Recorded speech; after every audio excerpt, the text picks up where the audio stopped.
Você já ouviu alguém afirmar com toda certeza: essa doença o INSS sempre aposenta?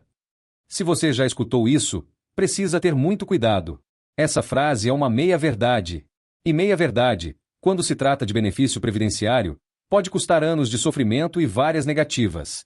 Hoje eu vou te mostrar 7 grupos de doenças que, na prática real da perícia do INSS, estão entre as que mais geram aposentadoria por incapacidade permanente, o que muita gente ainda chama de aposentadoria por invalidez.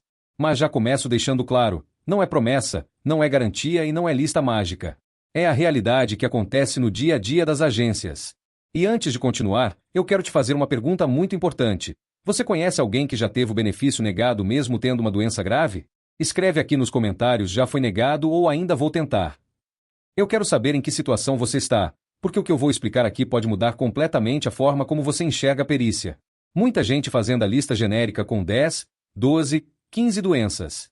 Já vi lista com 17, 20, até 25 doenças que aposentam automaticamente. Isso não existe.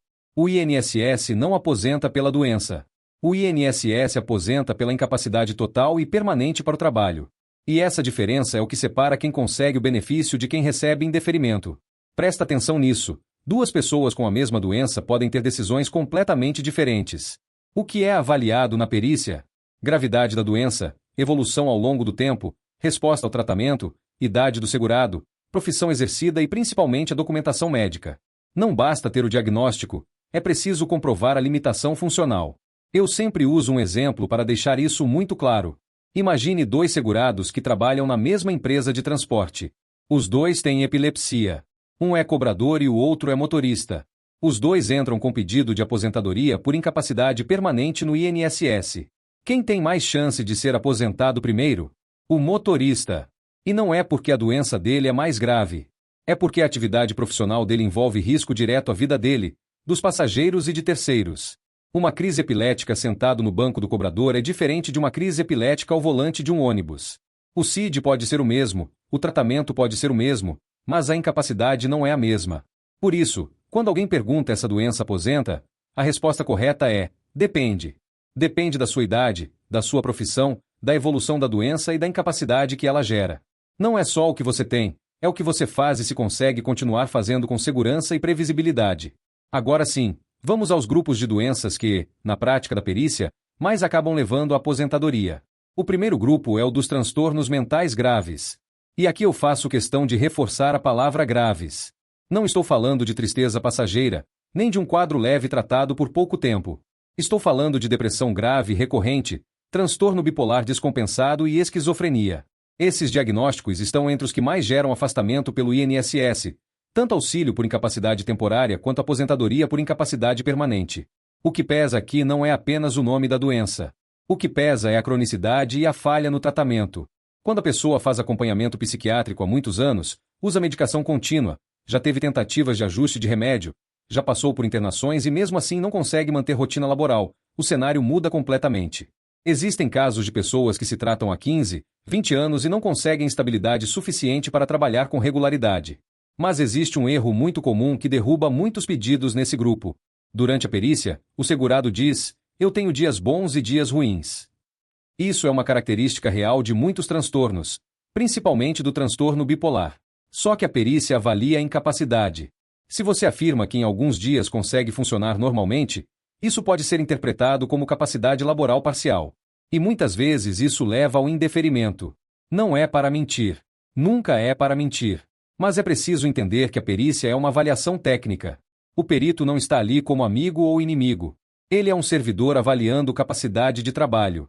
A forma como você explica sua limitação influencia diretamente na decisão. O segundo grupo são as doenças cardíacas graves. Aqui entram insuficiência cardíaca, cardiopatias graves, doença coronariana avançada e casos de pós-infarto com limitação funcional importante. O que o perito observa nesses casos? Risco de morte, limitação ao esforço físico, incompatibilidade com atividade profissional e persistência dos sintomas mesmo com tratamento adequado. Profissões que exigem esforço físico intenso, direção constante, alto nível de estresse ou responsabilidade sobre terceiros pesam muito na análise. Muitos casos começam como auxílio por incapacidade temporária e, com a evolução do quadro, acabam se transformando em aposentadoria por incapacidade permanente. O terceiro grupo envolve doenças neurológicas. AVC com sequelas motoras ou cognitivas, doença de Parkinson em estágio avançado, esclerose múltipla com surtos frequentes, epilepsia grave e refratária. São doenças que afetam movimento, coordenação, consciência e raciocínio. Quando existem sequelas permanentes e bem documentadas, com exames de imagem atualizados e laudos neurológicos consistentes, a tendência é o reconhecimento da incapacidade definitiva, principalmente se houver histórico de afastamentos sucessivos. O quarto grupo são as doenças ortopédicas graves e irreversíveis. Hérnias de disco múltiplas com compressão de raiz nervosa, artrose severa com limitação de mobilidade, sequelas importantes de fraturas, amputações e problemas crônicos de coluna sem resposta ao tratamento. Aqui vai um alerta importante: dor isolada não aposenta ninguém. O que aposenta é a limitação funcional comprovada. É a incapacidade de permanecer em pé, de carregar peso, de realizar movimentos essenciais da profissão. Um pedreiro, um servente, um operador de máquina pesada tem impacto muito maior quando desenvolvem uma limitação ortopédica grave do que alguém que exerce atividade predominantemente administrativa. O quinto grupo envolve doenças autoimunes graves, como lúpus eritematoso sistêmico, artrite reumatoide em estágio avançado, esclerodermia e vasculites. Essas doenças costumam ter evolução imprevisível, crises recorrentes e comprometimento de múltiplos órgãos. Quando a atividade persistente da doença, uso contínuo de imunossupressores e incapacidade funcional relevante, a aposentadoria se torna um caminho frequente na prática pericial. O sexto grupo é o câncer, que a legislação chama de neoplasia maligna. Existe muita confusão aqui. Câncer não gera aposentadoria automática. O que gera aposentadoria é a incapacidade decorrente da doença ou do tratamento.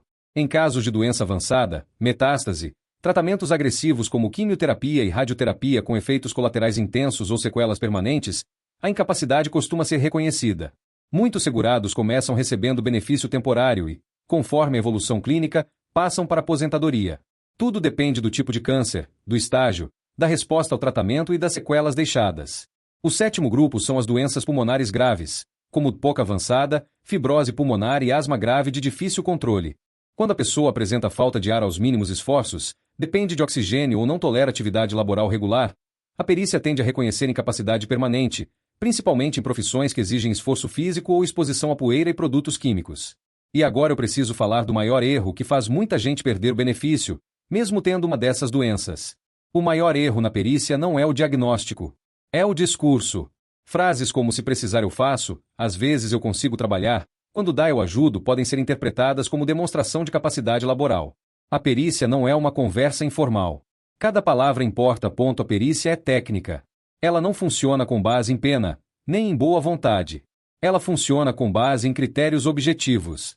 E é aqui que a maioria das pessoas escorrega. O segurado chega nervoso, inseguro, querendo parecer colaborativo, e acaba falando mais do que deveria ou falando da forma errada. E quando eu digo errada, não é mentir. É não entender como a informação será interpretada. Quando você diz "eu tento", "eu me esforço", "eu faço quando dá", o que o perito pode registrar no laudo é "mantém capacidade laboral parcial". E capacidade laboral parcial, na prática, pode ser suficiente para negar a aposentadoria por incapacidade permanente. A análise não é emocional, é funcional. O perito quer saber se você consegue exercer atividade que garanta sua subsistência com regularidade e previsibilidade. Existe uma diferença enorme entre esforço eventual e capacidade contínua. A perícia avalia a continuidade. Se a sua doença impede que você mantenha frequência, produtividade, segurança e constância no trabalho, isso é incapacidade. Mas se o seu discurso passa a ideia de que você consegue se adaptar sempre que necessário, isso pode enfraquecer totalmente o pedido. Outro ponto que derruba muitos benefícios é a documentação fraca. Laudo antigo, exame desatualizado, relatório médico genérico que só repete o diagnóstico sem descrever limitações funcionais. O CID sozinho não convence ninguém. O que convence é a descrição clara da limitação. Por exemplo, não consegue permanecer sentado por mais de 20 minutos, não consegue levantar peso superior a 2 quilos, apresenta crises imprevisíveis 2 a 3 vezes por semana, necessita de acompanhamento constante, tem déficit cognitivo que compromete tomada de decisão. Isso é limitação funcional. Muita gente leva apenas receitas médicas e acredita que isso basta. Receita comprova tratamento, não comprova incapacidade. O que pesa é o conjunto: histórico da doença, tempo de tratamento, falhas terapêuticas, exames complementares, relatórios detalhados e coerência entre o que está no papel e o que é dito na perícia. E tem mais um detalhe que pouca gente fala: coerência. Se o laudo diz que você tem limitação severa de mobilidade, mas você relata que faz atividades que exigem esforço constante, isso gera contradição. Se o relatório descreve crises frequentes e incapacitantes, mas você afirma que quase não acontecem mais, o perito pode entender que houve melhora significativa. A perícia é uma fotografia do momento atual. Ela avalia sua condição presente com base no histórico documentado. Por isso, a preparação não é sobre decorar frases. É sobre entender sua própria limitação e conseguir explicá-la de forma objetiva, clara e consistente. Outro erro comum é achar que idade sozinha garante aposentadoria. Idade pesa? Sim. Principalmente quando associada a baixa escolaridade e profissão braçal. Mas idade isolada não aposenta. O que existe é a chamada análise da reabilitação. O perito pode avaliar se há possibilidade de reabilitação para outra função. Se você é jovem e possui escolaridade que permita adaptação para atividade menos exigente fisicamente, isso pode ser considerado. Agora, quando a doença é crônica, progressiva, com falha terapêutica e a limitação consolidada, a chance de reconhecimento de incapacidade permanente aumenta consideravelmente. E isso vale para qualquer um dos 7 grupos que eu expliquei. Vamos recapitular o ponto central para você nunca mais cair na armadilha das listas milagrosas. Não é a doença que aposenta. É a incapacidade total e permanente para o trabalho. 2 pessoas com o mesmo diagnóstico podem ter destinos completamente diferentes no INSS porque a análise é individual. Profissão, idade, gravidade, evolução clínica e documentação fazem toda a diferença. Se você tem uma dessas doenças que eu mencionei, transtornos mentais graves, doenças cardíacas avançadas, doenças neurológicas com sequelas, limitações ortopédicas irreversíveis, doenças autoimunes graves, neoplasias malignas com comprometimento funcional ou doenças pulmonares severas, o caminho não é acreditar que o benefício é automático. O caminho é estruturar prova, entender sua limitação e apresentar o caso com estratégia. E deixa eu te fazer mais uma pergunta importante. Você já sabia que o discurso na perícia podia influenciar tanto assim na decisão? Escreve aqui nos comentários não sabia ou já sabia. Eu quero entender o seu nível de conhecimento sobre isso. Aqui no canal eu trago informações que o INSS não explica com clareza. Porque a diferença entre ter direito e conseguir exercer o direito está nos detalhes. Quem entende o critério, se prepara melhor. Quem se prepara melhor, aumenta as chances de reconhecimento. Se esse conteúdo abriu sua visão sobre como a perícia realmente funciona, compartilha com alguém que precisa saber disso. Muita gente sofre anos acreditando em promessa de doença que aposenta automaticamente. Informação correta muda resultado na vida real. Continua acompanhando os conteúdos, porque todos os dias eu explico pontos práticos, diretos e baseados na realidade da perícia. Um forte abraço e até o próximo vídeo.